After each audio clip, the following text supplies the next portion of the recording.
सभी को नमस्कार।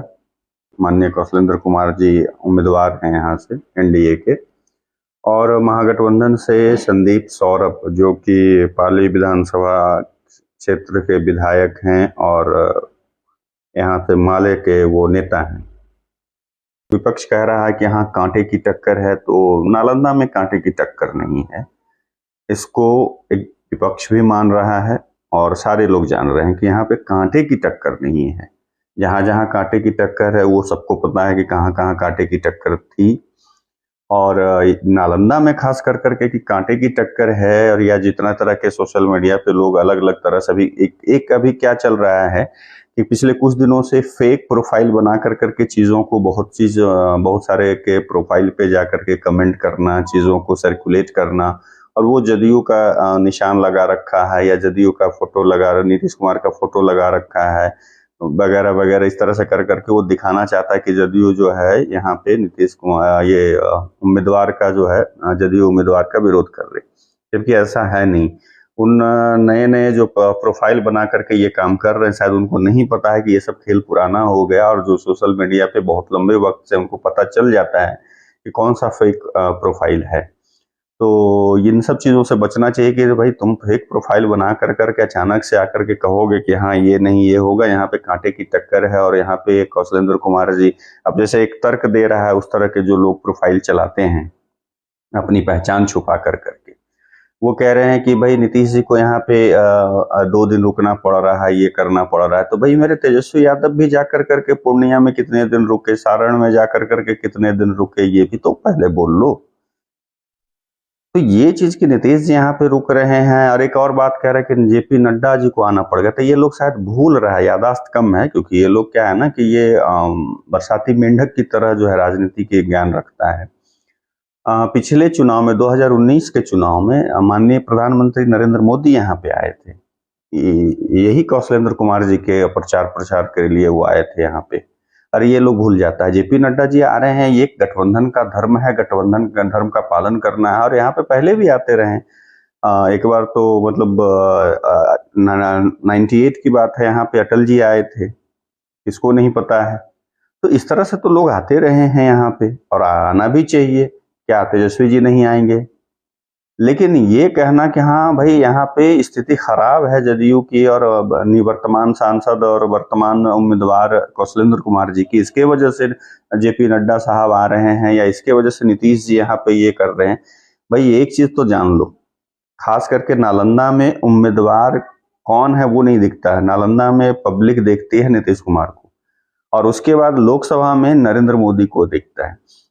राजद का उम्मीदवार होता तो तुम कह सकता था, वो भी देख करके अगर कौन व्यक्ति यहाँ से चुनाव लड़ रहा है उस पर निर्भर करता कि हाँ यहाँ पे सोच रहा है या नहीं सोच रहा है, या ये टक्कर है या नहीं है।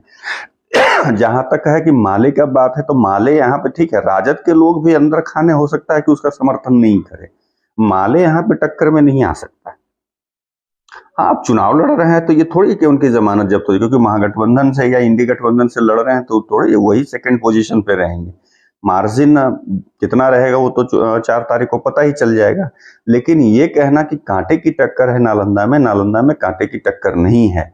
और एक चीज और है कि जदयू वाले भी, जब मैं इधर देख रहा हूँ सोशल मीडिया पे, बहुत सारे लोग अपने अपने जो है चीजों को, जो मीडिया वाले आजकल आते हैं यहाँ पे, और वो कार्यकर्ताओं को और नेताओं को जो बुलाते हैं और उसमें जो अपनी बात रख रहे हैं, वो लोग कह रहे हैं सिर्फ नीतीश जी का 2-3 काम गिनवा पाते हैं। क्या कि नीतीश जी यहाँ पे भाई गली सड़क और गली नली ये सब, बस यही सब गिनाते हैं, जबकि नीतीश जी ने बहुत काम किया है, पूरे बिहार में काम किया, और नालंदा के लिए उन्होंने तो बहुत ज्यादा काम किया है।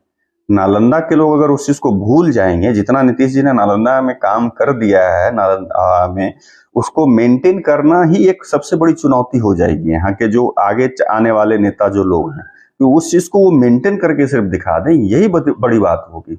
नया करने की तो बात ही अलग है, नया क्या करेंगे नहीं करेंगे ये अलग बात है। जो नीतीश जी ने कर दिया है और उस चीज को मेंटेन कर करके अगर नए नेता लोग उसको बरकरार रखेंगे तो वही बहुत बड़ी उपलब्धि हो जाएगी। अब एक चीज और है, बहुत सारे लोग कहते हैं कि सिर्फ नालंदा में काम किया, तो ऐसी भी बात नहीं है। आप बिहार पूरा घूम जाएं, एक किसी भी सड़क पे घूम जाएं, पहले क्या था कि सड़क तो पहले थी नहीं, मेन सड़क की स्थिति भी जर्जर थी। लेकिन अभी क्या है, गांव ग्राम जहां भी आप जाएंगे तो आपको सड़क दिख जाएगी। आप जिस सड़क से घुसे हैं उस सड़क से आप होते हुए आप मेन सड़क में चले जाएं और जहां जाना है आप आराम से निकल जाएंगे। ये स्थिति है पूरे बिहार की। लेकिन जहां तक नालंदा की बात है, तो नालंदा जब मुख्यमंत्री नीतीश कुमार नहीं थे, पहले भी नालंदा में पहले, क्योंकि यहाँ ये जो है ये अंतर्राष्ट्रीय पर्यटन स्थल है, इसके कारण नालंदा को एक विशेष कहिए कि यहाँ का सौभाग्य कहिए, भाग्य कहिए, जो भी कह लीजिए, वो नालंदा के साथ है।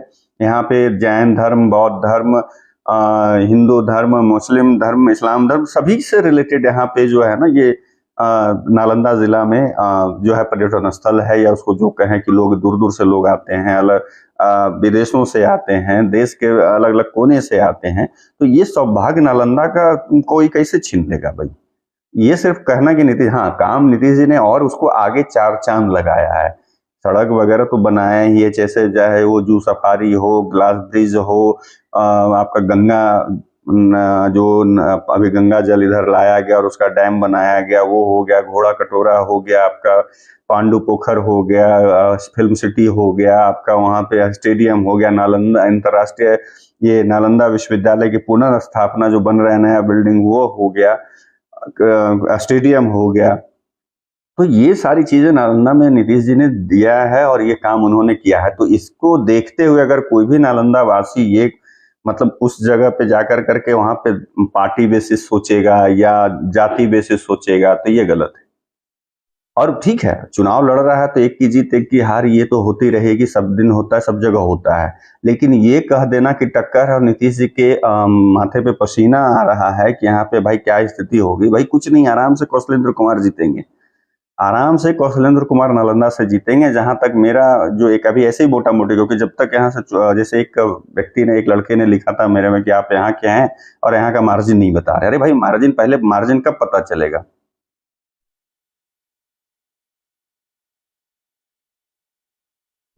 मार्जिन तब पता चलता है जब आपका वोट हो जाता है, वोटिंग परसेंटेज पता चलता है, किस कहाँ पे क्या पैटर्न रहा, उसके आधार पे मार्जिन। लेकिन फिर भी एक मोटा मोटी जहां तक मुझे लगता है कि 1 लाख के आसपास जो है मार्जिन, 50,000 से लाख के बीच में मार्जिन होगा जीत का इनका, ये कहीं ना मेरा मानना है। बाकी तो पर वोटिंग होने के बाद ही पता चलेगा। निके साहिल, कागज पर नालंदा के लिए बहुत योजना है पर जमीनी अभी बहुत कुछ करना है। हाँ बिल्कुल करना है, वो सब दिन करना है, ये नहीं कि आज, सब दिन, जब तक ये धरती है, पृथ्वी है, तब तक अनवरत ये करते रहना है। इस चीज को मानना होगा, कोई परिपूर्ण, और ये जो काम विकास के हुए हैं उसको मेंटेन भी करना होगा। मेंटेन करना भी एक बहुत बड़ी चुनौती होता है। आज क्या होता है कि गांव में सड़कें बन जाती हैं लेकिन उसको लोग मेंटेन नहीं कर पाते हैं। चाहे कोई सरकारी योजना के तहत कुछ बना दिया जाता है, उसको मेंटेन लोग नहीं कर पाते हैं। तो इसको मेंटेन करना भी एक बहुत बड़ी चुनौती है। तो जैसा मैं कह रहा था कि यहाँ पे जो लोग सोशल मीडिया पे आए दिन, और ये जो लोग कह रहा है पहले एमपी ये थे, पहले तो भाई सब जगह कांग्रेस ही था। एक लड़का, एक स्वर्ण प्रकाश है, उसके पोस्ट पे मैंने देखा कि हाँ, एक व्यक्ति ने लिखा कि भाई पहले यहाँ पे ये, अरे भाई मेरे पहले एमपी, ठीक है पहले अब कांग्रेस था, कांग्रेस के मैं शुरुआत से सभी जगह हार जीत का अंतर बहुत क्लोज होगा, मुझे नहीं लगता है, हो सकता है लेकिन मुझे नहीं लगता है। और मैं अभी भी श्योर हूं कि उतना ये नहीं क्लोज और टक्कर मैं नहीं मानता, ये मेरी सोच है। बाकी ये अपना अपना सब लोग स्वतंत्र हैं विचार रखने के लिए, मैं उस चीज पे कुछ नहीं कहूंगा, ये आपकी अपनी सोच है। लेकिन मेरा जहां तक मानना है कि कोई इतना हार जीत का अंतर बहुत कम रहेगा ऐसा नहीं है, और बहुत टक्कर होगा ऐसा भी नहीं है।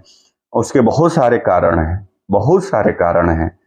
और ये कि नहीं, और उसको कारण ये दिखना, ये सिर्फ माइंड में बिठा लेना कि जेपी नड्डा आ रहे हैं उस वजह से कि यहाँ पे मतलब उनको दिख रहा है, अगर वो नहीं आते तो ऐसा नहीं। तो पिछली बार तो मोदी जी आए थे, उस बार क्या, अगर उसको अगर देखा जाए, उसको आधार माना जाए, तो पिछली बार तो मोदी जी यहाँ पे आए थे, नीतीश जी पिछली बार भी आए थे, सुशील मोदी जी पिछली बार भी आए थे, कि कौन नहीं, बड़े बड़े लीडर आकर करके यहाँ पे प्रचार प्रसार किया है, और ये सब दिन होता है। इसको आधार मान कर करके कि यहाँ पे चुनौती है, मैं नहीं मानता कि नालंदा में कोई चुनौती है। और बाकी तो 4 जून को, अब कितना है, 1 जून को यहाँ पे चुनाव होगा, 4 को रिजल्ट होगा, तो परिणाम तो सबके सामने आ जाएंगे। 14 वाला स्थिति यहाँ पे नहीं होगा, 14 में स्थिति बहुत करीब था, बहुत मुश्किल स्थिति थी, वो स्थिति इस बार नहीं है यहाँ पे, ये तय है। ये तब होता, टक्कर तब होता जब यहाँ पे आपका राजद अपना उम्मीदवार देता, जैसे वो शक्ति सिंह यादव जी को उतार सकता था। यहाँ पे उनके और भी नेता बड़े बड़े लीडर हैं, मुझे तो लगता है उनके लिए सुटेबल कैंडिडेट शक्ति सिंह यादव होते। वो अपने एक अच्छा प्रवक्ता हैं, प्रदेश प्रवक्ता या राष्ट्रीय प्रवक्ता हैं, पूर्व विधायक हैं और पकड़ है लोगों के ऊपर। उनको यहाँ पे उम्मीदवारी अगर उम्मीदवार बनाते राजद तो यहाँ पे टक्कर होता। लेकिन माले को देख कर करके ये तो एक तरह से है कि वॉक ओवर दे देना, जो हम लोग कहते हैं मैच वगैरह में कि वॉक ओवर दे दिया, वो किया गया है यहाँ पे। तो वो कहीं से यहाँ पे टक्कर या अंतर बहुत क्लोज होगा ऐसा कुछ नहीं है। मैं मतलब मेरा मानना है कि अच्छे मार्जिन से जीतेंगे कौशलेंद्र जी, और ये 4 तारीख को पता ही चल जाएगा लोगों को। बाकी आकलन करना तो भाई आज के डेट में, जैसे मेरा आकलन कुछ है, प्रशांत किशोर इतने बड़े रणनीतिकार, चुनावी रणनीतिकार है, उनका आकलन है कि 303 से ज्यादा सीटें बीजेपी को आएगी, जबकि मेरा मानना है कि 280 से 300 के आसपास सीटें रहेंगी। अब एनडीए को मतलब जो है 335 से 350 मेरा मानना है कि आएगी, लेकिन अब उनका कुछ और मानना है कि पिछली बार से ज्यादा बेहतर ये होगा। तो अपना अपना आकलन तो कोई भी कुछ भी कर सकता है। आप अलग आधार पे आकलन कर रहे होंगे, मैं अलग आधार पे आकलन कर रहा हूँ, बाकी लोग अलग अलग आकलन पे आधार पे आकलन कर रहे होंगे। जहां तक है कि कुछ कुछ जैसे 5 प्रखंड में, बार बार इसलिए बोलता हूँ क्योंकि मैं 5 प्रखंड में बहुत सारे लोगों से मिला हूँ, बहुत सारे लोगों से मैंने बात किया। तो वो मोदी जी की जो कुछ योजनाएं हैं, किसान निधि सम्मान योजना हो गया, या आपका वो क्या कहते हैं, आपका ये अनाज वाली जो योजना है, इन सब चीजों को देखते हुए पब्लिक जो है झुकाव उधर है। अब तो है क्या कि ऐसा थोड़ी है कि हाँ पूरा का पूरा, वो तो कितना भी अगर मान के चलिए सभी ये ऐसा क्षेत्र है चुनाव राजनीति कि आप कुछ भी कर दीजिए लेकिन आपके विरोध में लोग रहेंगे। हाँ, थोड़ा ये भी कह सकते कि 15 साल का एंटी इनकम्बेंसी का भी फैक्टर रहेगा, बट उतना नहीं। अगर उम्मीदवार दूसरा होता तो फैक्टर बहुत बड़ा होता। बट अभी क्या है कि उम्मीदवार सामने से मजबूत नहीं है। संदीप सौरभ एक तो पार्टी भी दूसरे पार्टी से आते हैं, दूसरी चीज, एक चीज और महत्वपूर्ण चीज है कि नवादा, जमुई, समस्तीपुर, इन सब जगहों पे एक मुद्दा बनाया गया राजद के द्वारा या इंडी गठबंधन के द्वारा या लोगों के द्वारा कि बाहर बनाम स्थानीय, बाहरी बनाम स्थानीय। तो वो स्थिति यहाँ भी है। तो संदीप सौरभ बाहरी हैं, वो स्थानीय नहीं है, स्थानीय तो कौशलेंद्र जी हैं। क्या मतलब जैसे वहां पे गए जितने के बाद वो नहीं चला जाएगा, नहीं रहेगा, तो वो स्थिति संदीप सौरभ जी के साथ भी आती। तो यहाँ भी तो वही, वो भी मुद्दा रहने वाला है। प्लस यहाँ पे नरेंद्र मोदी जी मुद्दा है, यहाँ पे नीतीश कुमार मुद्दा है, यहाँ पे बाहरी और स्थानीय मुद्दा होगा। और जो काम यहाँ पे हुए हैं, जो चीजें हो रही हैं, उसको इग्नोर कैसे कर सकते हैं। और सबसे बड़ा चीज है कि नालंदा नीतीश जी का गढ़ रहा है। आप उनका यहाँ पे भाई गृह जिला भी है। तो इन सब चीजों को देखते हुए ये कहना कि यहाँ पे बहुत कड़ी टक्कर है और ये फेक प्रोफाइल के द्वारा लिखा जा रहा है, हर एक नैरेटिव सेट करने की कोशिश की जा रही है, जबकि वो भूल जाते हैं कि अरे भाई मेरे इतने बड़े बड़े मीडिया हाउसेस हैं, इतने बड़े पार्टी के लोग हैं, IT सेल हैं, वो जब नैरेटिव सेट नहीं कर पा रहे हैं तो तुम फेक प्रोफाइल बना करके नैरेटिव कैसे सेट कर सकते हो। प्रोफाइल फेक बना लिया, अनसन किसी के पोस्ट पे लिख दिया या अनसन तुम पोस्ट कर दिया, उससे क्या यहाँ पे नैरेटिव सेट हो जाएगा? नहीं होगा। यहाँ पे जीत कौशलेंद्र कुमार जी की ही होगी और कोई कहीं पे शिकन नहीं है, कोई परेशानी। हाँ, लेकिन उम्मीदवार को कभी कम नहीं मतलब जो आपके साथ लड़ रहा हो उसको कभी कम नहीं आंकना चाहिए, कभी विपक्षी को कम नहीं आंकना चाहिए, कमतर नहीं आंकना चाहिए, क्योंकि अगर आप कमतर आंकेंगे तो हार फिर आपकी मुश्किल स्थिति हो जाएगी। तो ये है कि वो कम नहीं आंकना है, लेकिन ये भी कहना कि कड़ी टक्कर है ये भी गलत है। ये कहना कि नीतीश जी इसलिए आ रहे हैं या JP नड्डा कि यहाँ की उनको दिख रहा है कि यहाँ की स्थिति खराब है, ये भी गलत है कि यहाँ पे स्थिति खराब है। पिछली बार तो 2019 में नरेंद्र मोदी जी आए थे, तो क्या उस बार भी बहुत स्थिति खराब थी? बिल्कुल नहीं। 14 में 282 सीट सिर्फ बीजेपी को आई थी और 2019 में 303 सीटें आई थी। तो कैसे कह सकते हैं कि हाँ मतलब वो आ रहे हैं तो इस वजह से क्यों भाई यहाँ पे स्थिति खराब है? ऐसा नहीं होता है। अरे भाई यहाँ से पूरे जो गठबंधन होता है वो तय करता है कि किस जिले में, कौन से जिले में कौन से नेता जाएंगे, वहां पे प्रचार प्रसार की कमान संभालेंगे, कौन चुनावी रणनीति देखेंगे। ये सारी चीजें पहले तय होती हैं और उस आधार पे लोग जाकर कर करके वहां पे करते हैं। तो उसी तय रणनीति के तहत जो है यहाँ पे जेपी नड्डा जी आ रहे हैं और नीतीश जी भी आ रहे हैं। नीतीश जी का गृह जिला है तो क्यों नहीं। वो तो कुछ दिन पहले जब महागठबंधन में थे तो यहाँ पे उन्होंने पूरा ये क्या कहते हैं एक यात्रा की करी थी उन्होंने। तो क्या उस समय उसको क्या नाम दिया जाता। अभी एक चीज और मैंने देखा है कि ये जो मीडिया हाउस जो लोग, मीडिया वाले लोग यहाँ आ रहे हैं, उनको मैंने देखा है कि चुन चुन कर करके वैसे गांव में जाकर करके वो रिपोर्टिंग कर रहे हैं जहां से कि नेगेटिविटी निकल सके। और मीडिया जो आ रही है उसका एक और भी है। मैं उस चीज को इसीलिए मैं मतलब एक बार गया था गलती से, और उसके बाद से मैं कभी उन सब चीजों का जो वो आता है, कौन बनेगा मुख्यमंत्री, कौन बनेगा प्रधानमंत्री, उस तरह का जो कार्यक्रम मीडिया के द्वारा दिखाया जाता है उस पर मेरा कोई भरोसा नहीं और मैं उसको देखता भी नहीं। क्यों? क्योंकि वो पहले से तय रहता है और उसमें बोलने वाले से लेकर करके सवाल करने वाले से लेकर उसमें बैठने वाले सभी जो है होते हैं किसी न किसी दल के होते हैं।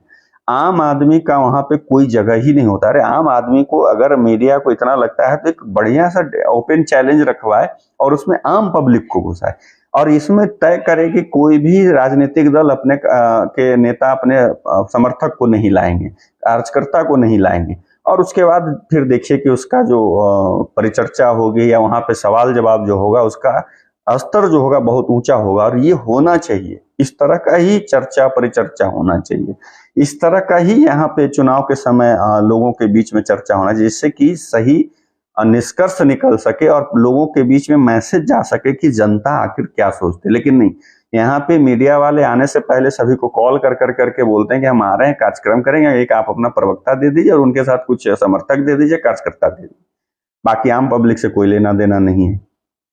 तो ये गलत है।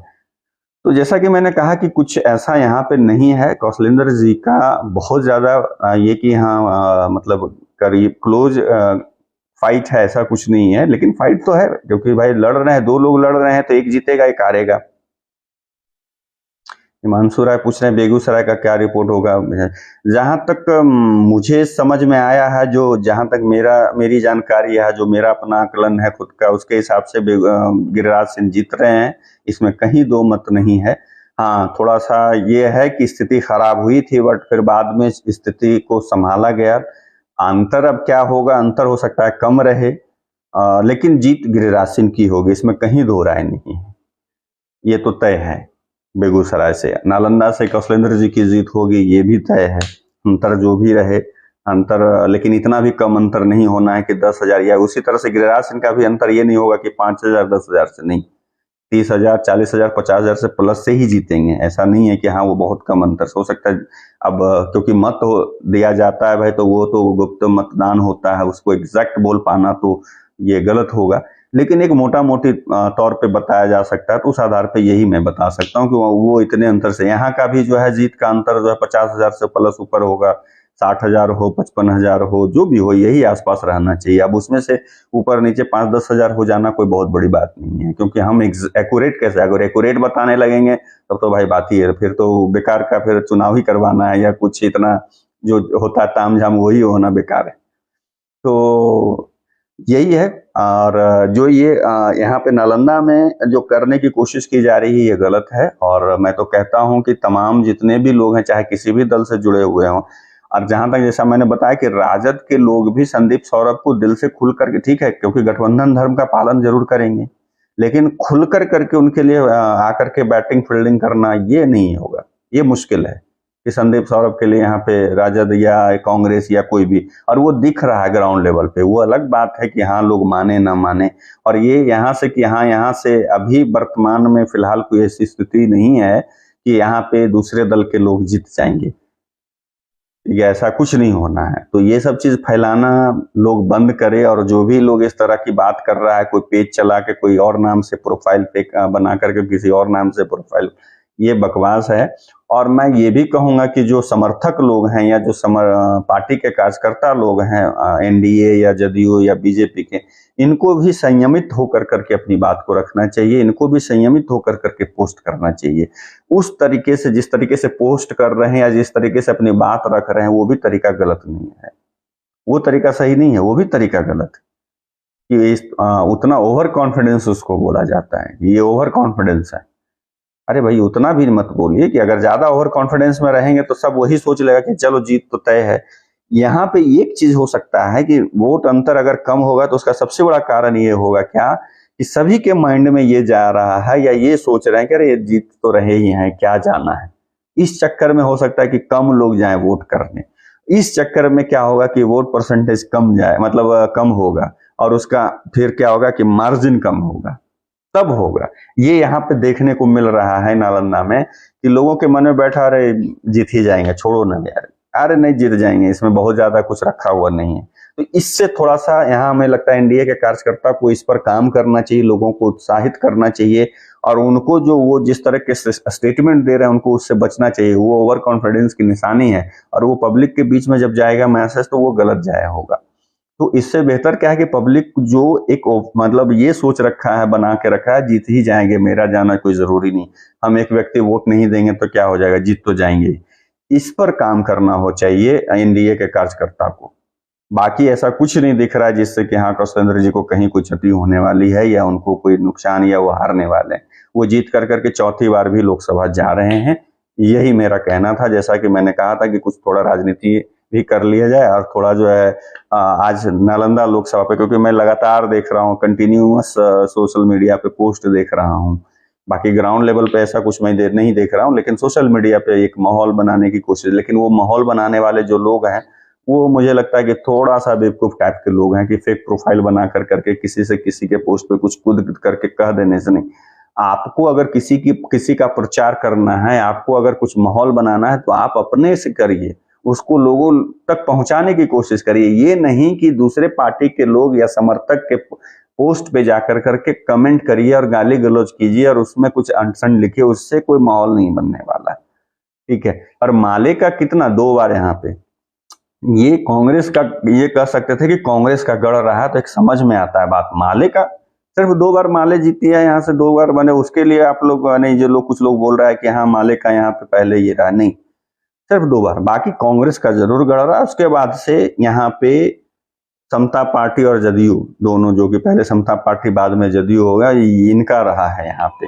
आप उठा कर करके देख लीजिए पूरा, एक तो इतिहास तो पहले पढ़िए, पूरा पहले जानकारी रखिए लोकसभा का कि हाँ यहाँ पे पहले क्या हुआ। ये कि हाँ यहाँ पे माले का कभी गढ़ नहीं रहा नालंदा।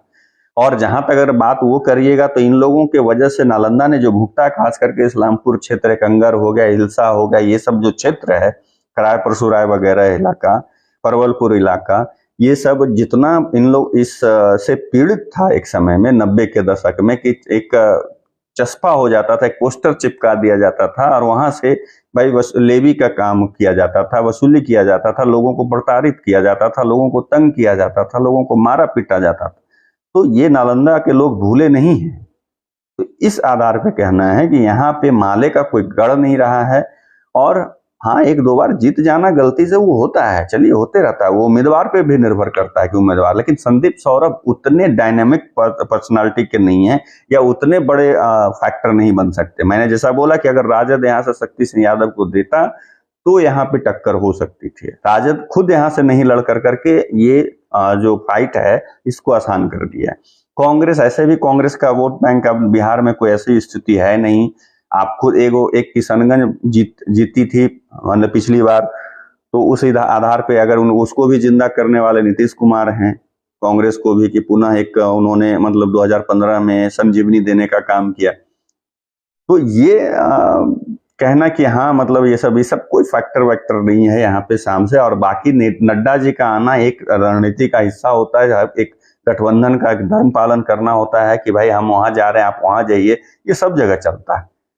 हम तो जैसा बार बार बोल रहे हैं कि पिछले चुनाव में तो मतलब 2019 में मोदी जी आए थे, तो उसमें क्या कहना था, तो इस तरह का अफवाह उड़ाना कि हाँ बने हारता हारता हुआ दिख रहा है इसलिए नीतीश जी आ रहे हैं, इसलिए जेपी नड्डा जी आ रहे हैं, और जब अगर हारता हुआ ही दिखेगा तो फिर मोदी जी को क्यों नहीं बुलाएगा आदमी? नड्डा जी ही क्यों? नड्डा जी इसी से सोचो कि पिछली बार नड्डा जी मोदी जी आए थे, इस बार नड्डा जी से ही काम चल जाएगा यहाँ। अमित शाह भी आते तो वो समझ में आता, लेकिन इस बार नड्डा जी से काम नालंदा का चल जाएगा, क्योंकि नालंदा श्योर एंड सर्टेन है कि कौशलेंद्र कुमार जीत रहे हैं। और यहाँ पे जैसा मैंने कहा कि नालंदा में उम्मीदवार को नहीं देखता है, सब समझता है कि नीतीश कुमार लड़ रहे हैं। और नालंदा के लिए नीतीश कुमार ने जो किया है और बिहार के लिए जो नीतीश कुमार ने किया, अगर इसको कोई भूल जाएगा तो ये गलत होगा। जो नीतीश कुमार का योगदान है नालंदा और बिहार के लिए, उसको ठीक है आप विरोध में रहिए, ये अलग बात है, आप विरोध कीजिए वो अलग बात है, लेकिन इस चीज को इग्नोर करना या इसको सिरे से खारिज कर देना ये मतलब गलत होगा। श्री कृष्ण सिंह के बाद अगर कोई बिहार के लिए काम किया है तो नीतीश कुमार ने किया है।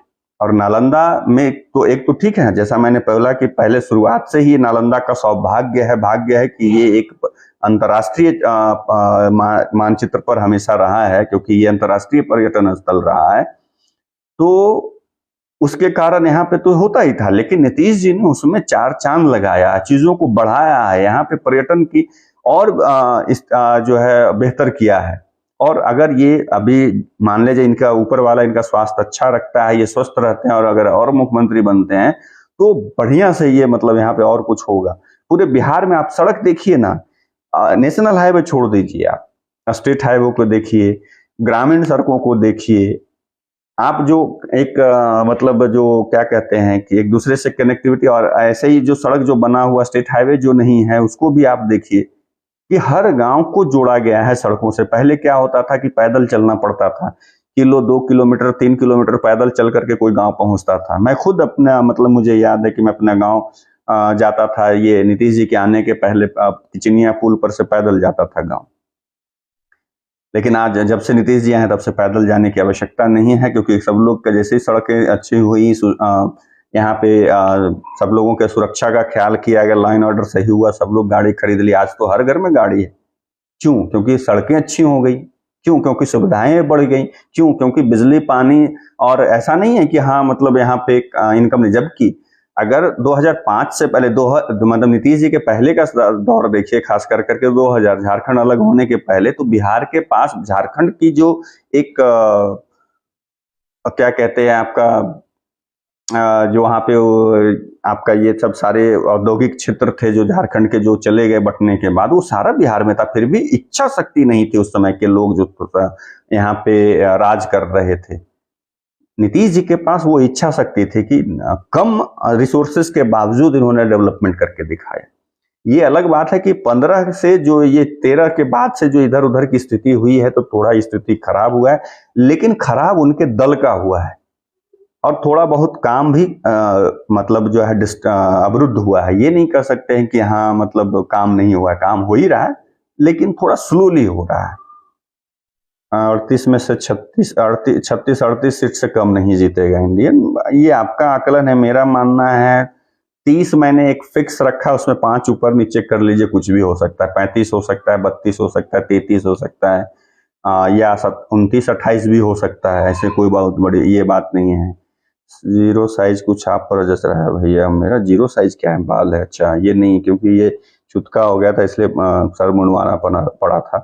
तो जैसा मैंने कहा कि यहाँ पे कोई फैक्टर नहीं, आराम से कौशलेंद्र कुमार जीतेंगे और फिर से 24 में नरेंद्र मोदी प्रधानमंत्री बनेंगे। कुछ लोगों का मैंने पोस्ट पढ़ा कि राहुल गांधी इस बार बन रहे हैं, देख करके दिख रहा है, ये हो रहा है, वो हो रहा है, बहुत तरह की बातें उन्होंने लिखी है अपने पोस्ट पे या कहीं भी स्टेटमेंट में दिया, जबकि ऐसा कोई स्थिति नहीं है। नरेंद्र मोदी पुनः प्रधानमंत्री बनेंगे और बीजेपी का खुद का पूर्ण बहुमत रहेगा। बाकी एनडीए का कुनबा तो बड़ा हुआ है तो आंकड़े बढ़ेंगे ही, लेकिन बीजेपी के भी स्थिति खुद की पूर्ण बहुमत से सरकार बनाने वाली रहेगी। तो चलिए, इतना ज्यादा जो ये जो बाकी लोग फेक प्रोफाइल बना करके आप लोगों के पोस्ट पे, या जो भी समर्थक लोग हैं या जो भी मतलब कार्यकर्ता लोग हैं उनके पोस्ट पे जो गंद मचाते हैं उनको ब्लॉक मारिए, केयर मत कीजिए। इन जैसों से कुछ होना है नहीं। ये लोग अभी बच्चे हैं, इसे अभी यूनिवर्सिटी में, अभी ये कॉलेज में दाखिले लिए हैं और उनको नहीं पता है कि लोग वीसी बनकर रिटायर हो चुका है। एक प्रोफाइल बना करके करने से कुछ होता नहीं है। चलिए, अब 4 जून का हम लोग देखते हैं, या 1 जून को जब चुनाव होंगे तो एग्जैक्ट समझ में आएगा कि हाँ कितना कितना परसेंटेज, और तब मार्जिन भी समझ में आएगा कि कितने मार्जिन से कौशलेंद्र कुमार जीत रहे हैं। तो उस दिन शाम को मिलते हैं हम लोग, या इस बीच में कुछ और माथे में आएगा तो आप लोगों से मिलूंगा। बाकी कुछ अध्ययन कर रहा हूँ पुरानी चीजों का, हिस्ट्री के ऊपर, तो फिर वो आप लोगों से साझा करूंगा कि कब क्या कैसे क्या है नहीं है वो सारी चीजें। और वो जो है बिल्कुल आरजेडी के समर्थक नहीं, सभी लोग जान रहे हैं। इवन कि अगर एकांत में जाकर करके सोनिया गांधी, प्रियंका गांधी, राहुल गांधी, क्या नाम है वो, खड़गे, अरविंद केजरीवाल, अखिलेश यादव, ममता बनर्जी, किसी से जाके पूछेगा एकांत में क्या लगता है भाई कौन जीत रहा है, अरे नहीं मोदी बनेगा। छोड़ो ना, अपना तो काम है, बोलो। ऐसे भी 10 साल से हम लोग बेरोजगार हैं, 5 साल और बेरोजगार रहना है, बाकी 5 साल के बाद हम लोग अपना देखो, ये सब लोग करेगा। नालंदा की जहां तक स्थिति है, यहाँ पे राजद के लोग भी जानते हैं, क्योंकि राजद के बहुत सारे लोगों को मैंने देखा है कि वो बहुत अपने मन को मार करके, अपने सीने पे पत्थर रख करके वो संदीप सौरभ का समर्थन किए, क्योंकि सभी पार्टियों के वो उम्मीद होती है कि हमारे पार्टी से चुनाव लड़े कोई। लेकिन ऐसा नहीं हुआ है। जैसा मैंने बोला कि अगर राजद यहाँ से खुद से चुनाव लड़ती तो टक्कर वाली स्थिति होती। चलिए, फिर मिलते हैं अगले किसी दिन किसी दूसरे टॉपिक पे, या अभी राजनीति, अभी चुनाव चल रहा है तो राजनीति पे ही बात होगी। बाकी कुछ लोगों ने मुझे मैसेज इनबॉक्स किया है कि इस मुद्दे पे आप बात रखिए थोड़ा, तो देखते हैं कि थोड़ा अध्ययन करना पड़ेगा। ऐसे ही आकर के उठ के बात तो कर नहीं सकते हैं। तो तब तक के लिए आप लोगों से विदा लेता हूँ। शुभ रात्रि, जय सिया राम। और बस यहाँ से कौशलेंद्र कुमार जीत रहे हैं और मोदी जी पुनः प्रधानमंत्री बन रहे हैं, राहुल गांधी प्रधानमंत्री नहीं बनने जा रहे हैं इस बार भी।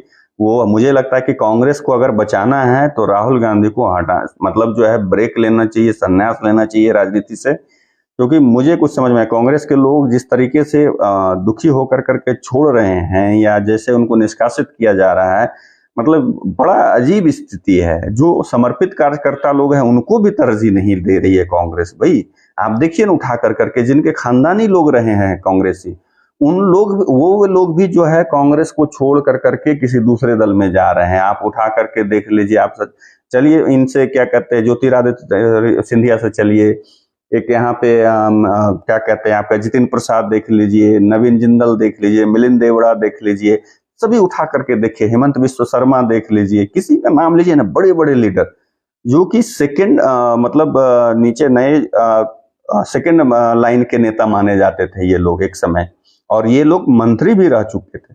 और ऐसे ऐसे लोग कुछ दिन में, तो मुझे ये भी नहीं लगता, मुझे लगता है कि सचिन पायलट भी जो है मतलब हो सकता है कांग्रेस छोड़ दें, क्योंकि वहां पे अशोक गहलोत नाम का ग्रह उनके ऊपर मतलब हमेशा छा जाता है। ये चीज देखने को मिलता है। तो कांग्रेस, मुझे नहीं लगता है कि कांग्रेस जब तक राहुल गांधी है सर्वाइव कर पाएगी, क्योंकि कांग्रेस में जैसा कि सारे कांग्रेस के लोग जो भी छोड़ के आ रहे हैं वो आरोप लगा रहे हैं कि कांग्रेस के अंदर जो है एक वामपंथ विचारधारा के लोग कांग्रेस को चला रहे हैं और वो संचालित हो रहे हैं। और ये दिखता है, उनकी बातों में दिखता है, उनके हावभाव में दिखता है। और जैसा एक चीज और है कि जैसा प्रशांत किशोर का कहना है कि शायद नेतृत्व देना चाहिए प्रियंका गांधी को तो शायद कुछ हो जाए, लेकिन जहां तक मेरा मानना है कि उस परिवार को ही साइड कर करके किसी ऐसे लोग, मुझे तो लगता है सचिन पायलट को ही नेतृत्व दे दिया जाए तो कांग्रेस का कायाकल्प हो जाएगा।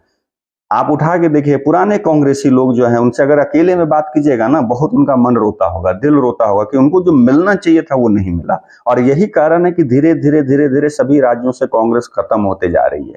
और आज क्या है कि जो क्षेत्रीय दल है वो भी कांग्रेस को घुटने पर ला के रखते हैं, जो कहते हैं वो उनको मानना पड़ता है। ये स्थिति एक राष्ट्रीय पार्टी की और एक सबसे पुरानी पार्टी की स्थिति है। और ये सिर्फ कारण जो है, उसके सबसे बड़े कारण है राहुल गांधी। अब राहुल गांधी के आसपास जो लोग हैं आजकल, खास करके आप देखिए ना, जयराम रमेश एक अपना एक पोस्ट ट्वीट कर करके एक लेटर, फेक लेटर जारी करते हैं कि हाँ भाई प्रशांत किशोर को बीजेपी का राष्ट्रीय प्रवक्ता बनाया जाता है। आप ये सोचिए कि जयराम रमेश के मतलब ट्विटर हैंडल से ये पोस्ट करना कितना हास्यास्पद है कि उस लेवल का नेता इस तरह की हरकत कर रहे हैं। तो इससे समझ सकते हैं कि कांग्रेस कहां जा रही है। जैसा गौरव वल्लभ और ये क्या कहते हैं रोहन गुप्ता ने भी कहा था कि जयराम रमेश के ऊपर उन्होंने टिप्पणी करी, और ये राधिका खेड़ा, इन लोगों ने, कि जब तक ये हैं तब तक कांग्रेस का भला नहीं होना है, तो पहले उनको साइड करें। और मुझे तो लगता है कि सही में जैसा प्रशांत किशोर बोल रहे हैं कि हाँ भाई इनको लेना चाहिए संन्यास, तो लेना चाहिए संन्यास इनको, या नहीं तो कम से कम ब्रेक ले लेना चाहिए 2-4-10 साल के लिए। किसी को कुछ मिल ही नहीं रहा है, ना खुद से लड़ पा रहे हैं, ना आप नेगोशिएट कर पा रहे हैं, ना आप पप्पू यादव को ले लीजिए।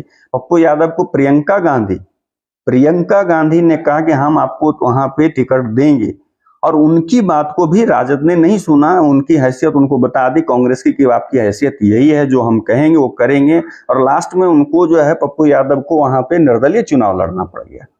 तो ये कांग्रेस की स्थिति है, और इसी वजह से मैं बोलता हूं कि राहुल गांधी जब तक हैं कांग्रेस में, और ये सोचना कि राहुल गांधी प्रधानमंत्री, क्योंकि सामने वाला कब आप समझ सकते हैं कि फाइट हो रहा है, जब सामने वाला भी जो है लड़ने वाला जो है ना, वो उसी लेवल का होना चाहिए। तो मोदी जी के लेवल का जो है राहुल गांधी नहीं है।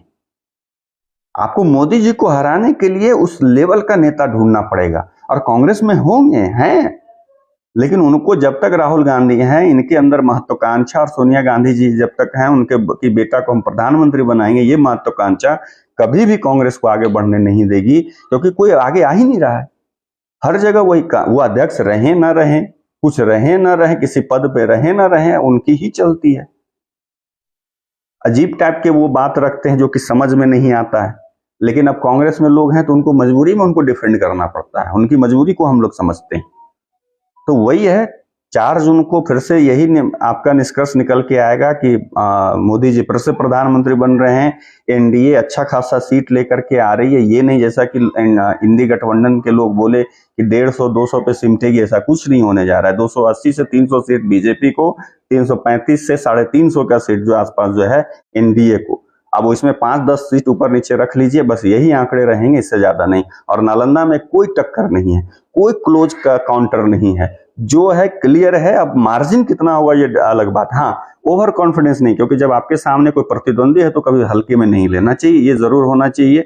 और उनको इस खास करके एनडीए के कार्यकर्ता को भी ध्यान देना चाहिए कि जिस तरीके से वो बात रख रहे हैं वो भी गलत है। वो ओवर कॉन्फिडेंस और उसको एरोगेंस करते हैं, ओवर कॉन्फिडेंस में आके एरोगेंस आ जाता है, और वो आया है, तो उससे बचिए।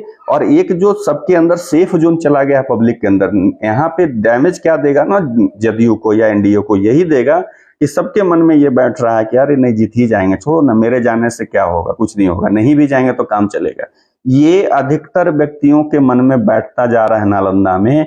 जो भी कहीं रह रहे हैं वो वोट देने के लिए टर्न अप नहीं होंगे। तो इस पर एनडीए के कार्यकर्ता को काम करना चाहिए, और इसी पर काम करना चाहिए दूसरे भी दलों के लोगों, दूसरे गठबंधन के भी लोगों को, क्योंकि ये अंदर में दोनों तरफ के लोग जो वोटर हैं या समर्थक, उनके मन में बैठ चुका है कि जीतेंगे कौशलेंद्र कुमार, और ये तय भी है। लेकिन कम से कम एक उत्साह तो बनाइए, एक माहौल तो बनाइए। माहौल ही नहीं बन पा रहा है यहाँ, खासकर नालंदा में तो एकदम माहौल नहीं बन पा रहा है। देश में जो भी हो, नालंदा में कोई माहौल चुनाव के प्रति नहीं बन पा रहा है, और उसके लिए सभी पार्टी, सभी दल, सभी नेता, सभी कार्यकर्ता, सभी लोग इसके लिए जिम्मेवार हैं। अब प्रचार के लिए मैंने चुनाव गांव का दौरा करने के लिए छोटे छोटे कार्यकर्ताओं को भेज दे रहे हैं। अरे नहीं, बड़े जैसे दल बल के साथ एकदम, और ज्यादा से ज्यादा कोशिश करनी चाहिए कि ज्यादा से ज्यादा गांव कवर कर सके जो उम्मीदवार हैं आपके।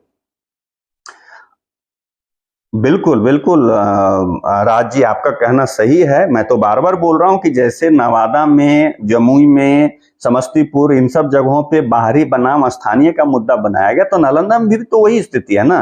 राजद नवादा में कह रही है जाकर करके स्थानीय बनाम बाहरी, तो राजद यहाँ क्या कहेगी? यहाँ भी तो स्थानीय बनाम बाहरी हो गया ना।